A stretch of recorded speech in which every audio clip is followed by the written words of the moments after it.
Hey guys, today I want to talk a little bit about this interesting chart that we have. I guess not really a chart, multiple charts. There's a lot of charts, right?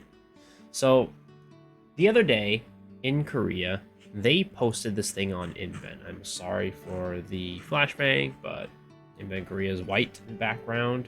But basically, they posted this list of, I guess, data and charts on the damage that people have been doing in North America, Europe servers, and AEU, based off of DPS meter. So this is not like a Trixian meter. This is not like a, a speculation.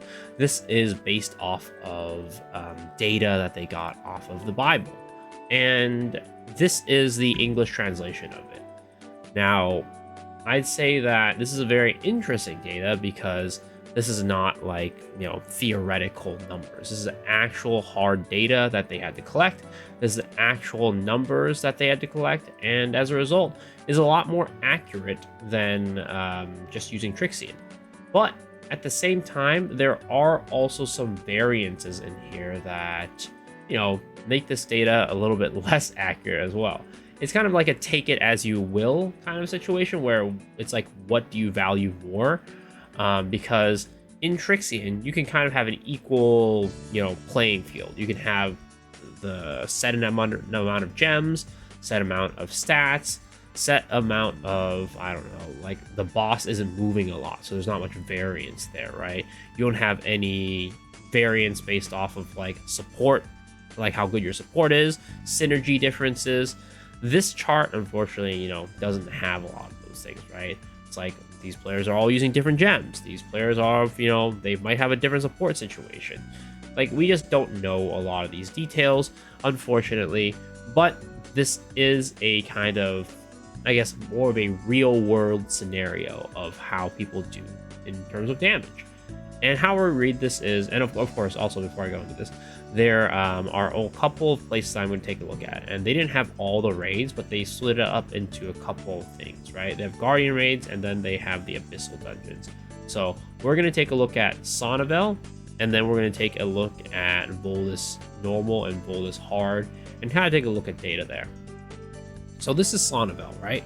So this is how people are doing Sonavel, and again, one of the things that you got to notice is, and probably this is the most accurate tier list in this sense, is that there is a variance in terms of the amount of people that they, surveyed or like used the meter on to see. Like, for example, Knight's Edge has 3,354 data points, whereas Firepower only has 63 and Communication Overflow only has 35. So it's like, the data for something like Knight's Edge is going to be a lot more valuable and a lot more consistent and accurate than like Communication Overflow. That's one thing to note. So how you read this is, this kind of colored bar is kind of the average and median amount of damage that people are doing. So how much people are doing on average.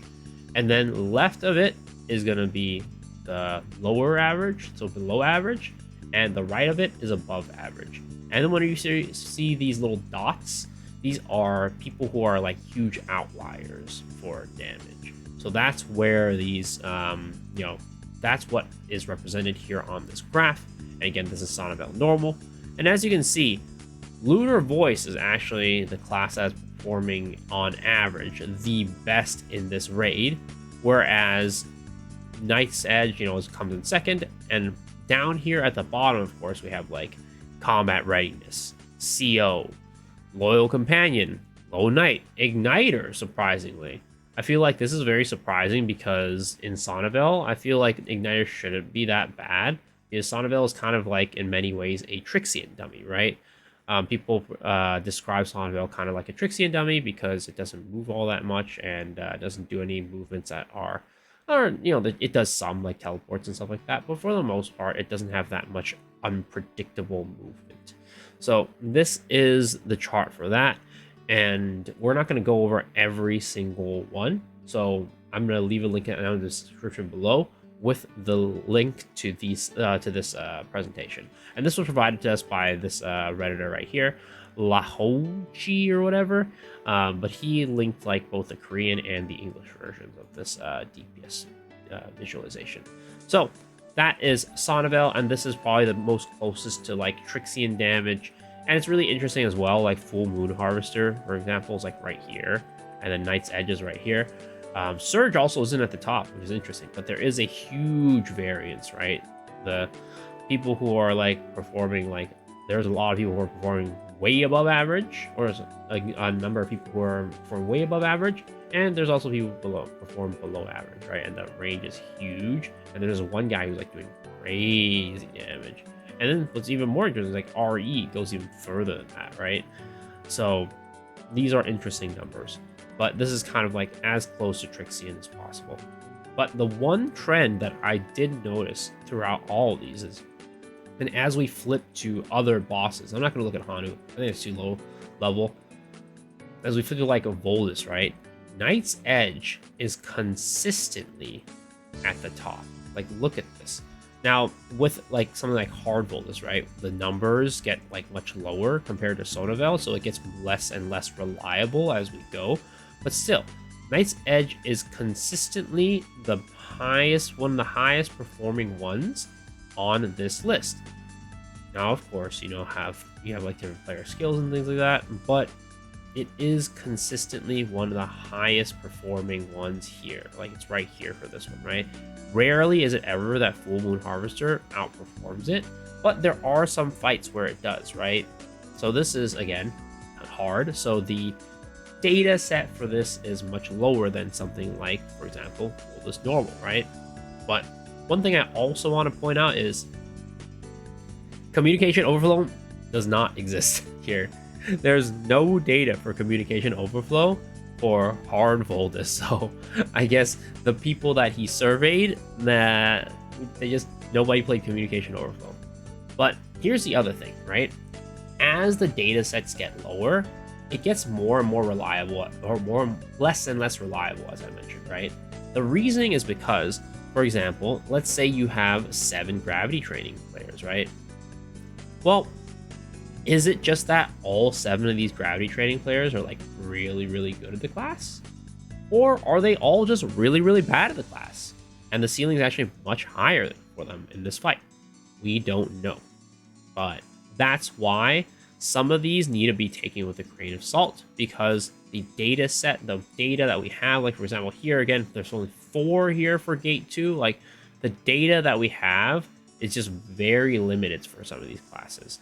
And as it becomes more limited, the less reliable the data becomes, which is why I think maybe it might make more sense to take a look Volus normal, because there is a little bit more data for this. Like, even for this, only 4 communication overflow, right? But, again, we do see some trends that there are certain classes that are performing way better than others. Again, Lunar Voice, we are seeing this up at the top again. Knight's Edge, up at the top again.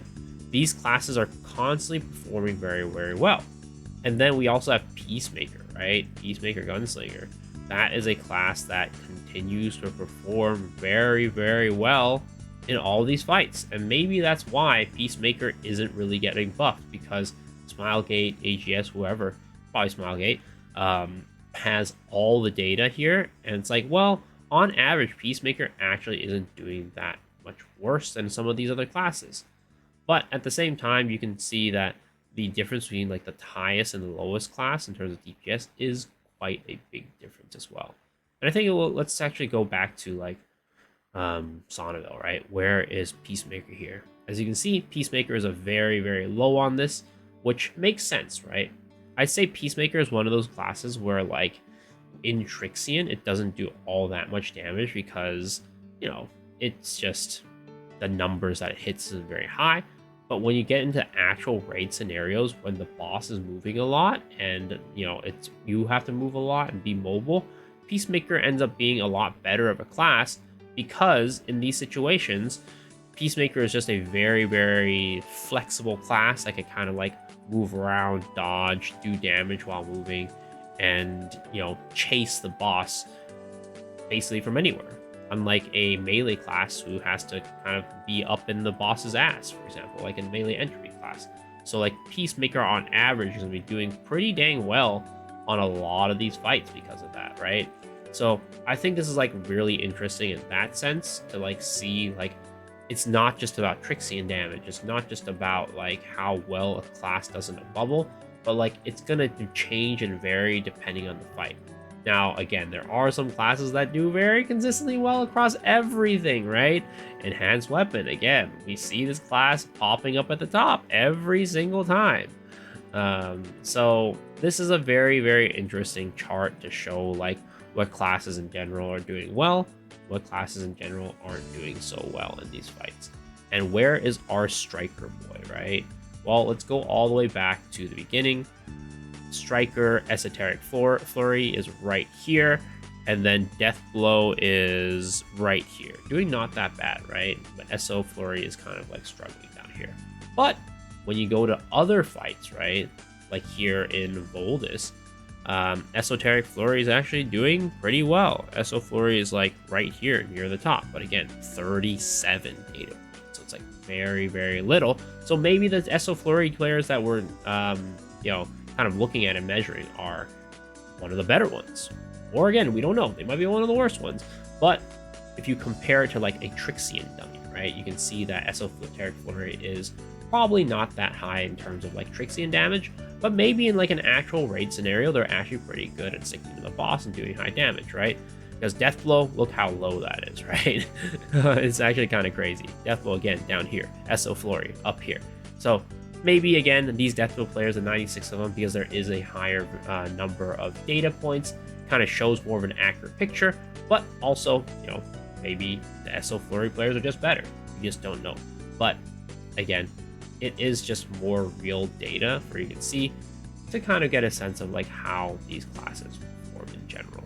But yeah, hopefully you guys enjoyed this kind of like list. Again, I will list this in the description below for you to take a look at so you can see where your class ranks. And, you know, again, all these things, while they are data and like kind of hard facts, I think that at the end of the day, you know, all this, there is a lot of variance, so you can never really like for sure say like one class is stronger than another just based on this list, but you can make trends and predictions, right? So yeah, hopefully you guys enjoyed this video.